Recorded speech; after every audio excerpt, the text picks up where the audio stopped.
Hello and welcome to a short week. It's not Mouth Trumpet Monday. I'm sorry I tweeted that. Don't be cross with me. We have a lot to get to in this show and I need you. Does the White House have any clue how to tame inflation? President Biden has a new three-point plan he claims will fix everything. The problem is the White House has made so many mistakes. A solution at this point seems impossible. With inflation rates at a 40-year high, the president today meeting with the Federal Reserve Chair Jerome Powell and Treasury Secretary Benny Hill. They're the three stooges, inflation deniers, monetary misinformationists. And today, Sleepy Joe said part of the solution is letting the Fed do whatever it wants. Fun. My plan is to address inflation. It starts with a simple proposition. Respect the Fed. Respect the Fed's independence. Chair Powell and other leaders of the Fed have noted at this moment they have a laser focus on addressing inflation, just like I am, and with a larger complement of board members. All right, that laser focus has been off for well over a year. And with all due respect, Mr. President, here's a better idea. Let's end the Fed. And I'll have more on that idea in just a moment. Also, Mr. President, please take some friggin' responsibility. I'm sorry to use harsh language. Today at the White House, our very own Peter Doocy asked why the president isn't taking any of the blame. Watch. Do you guys think that any part of inflation this year is because of President Biden's spending plans, or is it all Putin's fault? Well, what I can say is we are, and Brian just spoke to this, we are at a historic place when it comes to the economy. Now we're going to a place where we're going into transition, where we're going to see an economy that's more stable, that's more steady. So that's because of the American Rescue Plan that the president signed into law. Yeah, historic, because it's historically bad.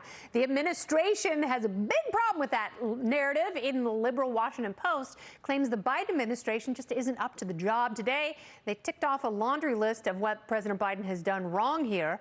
Among those issues, repeatedly calling inflation temporary. So is he in over his head? Let's get into it with tonight's party panel. We've got Versus Media podcast host and the Spectator USA contributing editor Stephen L. Miller is here in front of a very handsome metropolitan backdrop. We've also got former State Department deputy spokesperson and Fox News contributor Marie Harf with us, and Young Americans for Liberty chief of staff live from Austin, it's Sean Themea.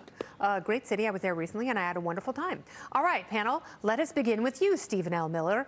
It feels like they've got a playbook that is more about blame than solving things. Walk me through this. They think they have a messaging problem and they have a policy problem, and them saying we just got caught flat-footed on inflation. Well, they get caught flat-footed on everything, whether it's COVID tests or baby formula or Afghanistan or Putin. This is a problem with this White House. It is completely dysfunctional. NBC News had a whole report on this today about Biden just he's upset at his staff and he's wandering around, and I guess inflation, and now he's laser focused on something that he should have been laser focused on for the last 2 years. Yes, absolutely. And Republicans who are pushing back on Build Back Better were saying that if you inject even more money into this overheated economy, you are going to push inflation up a couple of notches unnecessarily and, do significant damage that will be a very difficult bell to unring. Wait until he forgives student loan debt. Oh my God, yeah, that's just another thing we can't afford to do, because there's no such thing as free college. Someone's got to pay for it. Someone's got to pay for that stimulus, Marie. And it was Republicans saying this is going to create a further inflationary environment. But back in May of last year, Janet Yellen said, I don't think there's going to be an inflationary problem, but if there is, the Fed can be counted on to address them. The problem is the Fed hasn't done that, and they're going to go too far and push us right into recession with great certainty. Well, the Fed is starting to address it. I think they probably should have acted sooner, but they are acting now. They're raising interest rates, and the goal here is to cool the inflation while not cooling the general economic growth we've seen, because unemployment is at historic lows, job growth is at historic highs. No, it's not. There are a lot of good indicators right now. Of course, inflation is the thing that gets all of us in our pocketbooks. So trying to thread that needle is pretty tough. This is a global problem. We are not the only country facing inflation. There are a lot of reasons for it, including 2 years of a pandemic that has cost incalculable amounts of money in terms of jobs and businesses. And that has affected supply chains, as has Russia's invasion. There are a bunch of things at work here. There's no one magic solution, and certainly nothing the President of the United States can do on his own. But he is pushing in the right direction. He's starting to address things like the housing crisis. All of these play into a bigger picture here. We want to address inflation, but not cool the economy in general, because we have seen economic growth. It's been important, I think. Yeah, but that's what happens when you raise rates too quickly. And that's what happens when the Fed thinks that it can tamp down inflation by raising rates. There hadn't been a rate hike since 2018. So 4 years later, we've had two in 2 months, Sean. And, so far that hasn't been enough. Jerome Powell repeatedly said it was transitory. He had to walk back those statements, and people were questioning why he wasn't acknowledging there was a problem. And it's because, like Janet Yellen said, it is the fatal conceit that they think that they can make this right with rate hikes. It just goes to show the uselessness of the Federal Reserve and the fact that they are so full of themselves while being so ineffective and dangerous. Your thoughts, Sean Themea? Well, absolutely. Well, first of all, the Biden administration owes an apology to the American people for gaslighting them into thinking this inflation would be temporary or not a big deal. But as of today, he owes an apology to the American people, for working with the Fed to try and solve the problem. The Fed cannot solve the problem. The Fed is the problem, and we've got to end it, return to sound money. When you've got 80% of all dollars in circulation printed in the last 2 years, off of these crony stimulus bills that went to the politically connected, of course we're going to have this kind of inflation. I mean, Ron Paul put it best. Inflation happens when the Fed counterfeits our money.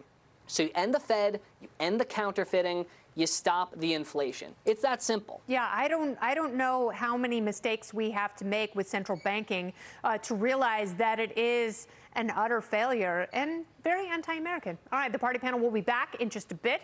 And as I mentioned, President Biden today. Meanwhile, a new report claims President Biden is getting very frustrated and angry at his own staff because they keep walking back his comments. In just the past few months, the White House has rushed to claim some major policy statements were actually just gaffes, including these. Ukraine will never be a victory for Russia. For God's sake, this man cannot remain in power. Are you willing to get involved militarily to defend Taiwan if it comes to that? Yes. You are. That's the commitment we made. Russia will be held accountable if it invades, and it depends on what it does. It's one thing if it's a minor incursion and then we end up having a fight about what to do and not do, et cetera. But if they actually do what they're capable of doing with the force amassed on the border, it is going to be a disaster for Russia. All right, every one of those remarks, somebody at the White House claimed the president didn't really mean what he said, but Biden reportedly thinks that all the cleanup makes him look weak. So who is in charge over there? Is it a weak president who has no idea what he's saying in the moment, or a committee of people who have lost control of the marionettes? The party panel is back. Stephen L. Miller, Marie Harf, and Sean Themea. So, where do you start here, Stephen? You've got a president who says things that are crazy and dangerous. And, they employ all sorts of tactics to keep him in line, and they can't always do that. Yeah, this was a big problem for people who claim to be the adults that are back in charge over the last 4 years of having a president who just will shoot his mouth off. And here we have kind of another one who's just a notorious Washington gaffe machine. He has this whole reputation is about it. If he thinks that he looks weak, he does look weak. He looks like the weakest president in modern history, which is reflected by his polls. 538 just had him at 40%, which is the lowest any president has been at this point in their term. Every time he kind of goes off script, they have to go get the Easter Bunny to go corral him and, make sure he doesn't start an international incident. And they kind of just wheel him back, and, and he goes back there, and the visiting angels kind of clean up after him. And it is a pattern. It is a developing pattern, and it's a problem with Biden because he's 139 years old. Feels like it sometimes, Marie. I want to like the guy, and I think a lot of people voted for him because they like him, but now they don't like him. Well, and a lot of people like him because he says what he thinks, right? He's not always on the talking points that every other politician is just repeating ad nauseum. He just says what he thinks, and I think people like that. And look, the White House Marie, has said let me stop you for a second. People don't like that. His approval rating is at 36 to 39%, depending on which poll you're looking at, and they're all trending down. And people don't go, yeah, I hate inflation, but I love Joe Biden. He got elected president, Kennedy, and let's see what happens when he's on the ballot again. But look, the White House has said today that when it comes to, for example, those comments about Putin and whether he can remain in power, Joe Biden was involved in writing the statement that they put out afterwards. So this idea that like some anonymous sources are telling another news outlet that he's upset, I kind of just don't buy it. I think that President Biden is involved in every statement that gets put out about things he's said, and the White House has said that point blank tonight. So, I believe them. Do you believe that, Sean? Look, I believe that if Elon Musk is right and whoever is truly the president is the guy behind the teleprompter, then the president has a sick sense of humor. But I have a solution. I think this is going to be a win-win for everybody. We take Joe Biden and we do a Prince and Pauper switch with the Saturday Night Live actor who plays Joe Biden, and we get fewer gaffes, we get a better foreign policy, and Saturday Night Live is funnier. If you've got Lorne Michaels' number, let's give him a call. Let's make it happen. That would be great to have Joe Biden as one of the permanent not ready for primetime players. I think that would be fantastic. I do think that he's in charge. I also think that he's on a toboggan to cognitive nonsense here, and it's scary for the country. And, I would love to think that everyone really likes him and thinks he's doing a bang-up job. They don't. The polls, they're not lying. They're all going in the same direction, and that's with Joe Biden's cognitive abilities. It is downhill. Ron Klain's going to be very upset when he finds out that Joe Biden doesn't want him saying things anymore. Yeah, I know. Ron Klain's like, I'm leaving on my own because this job can shove it. All right, Stephen, Marie, and Sean, thank you all so much.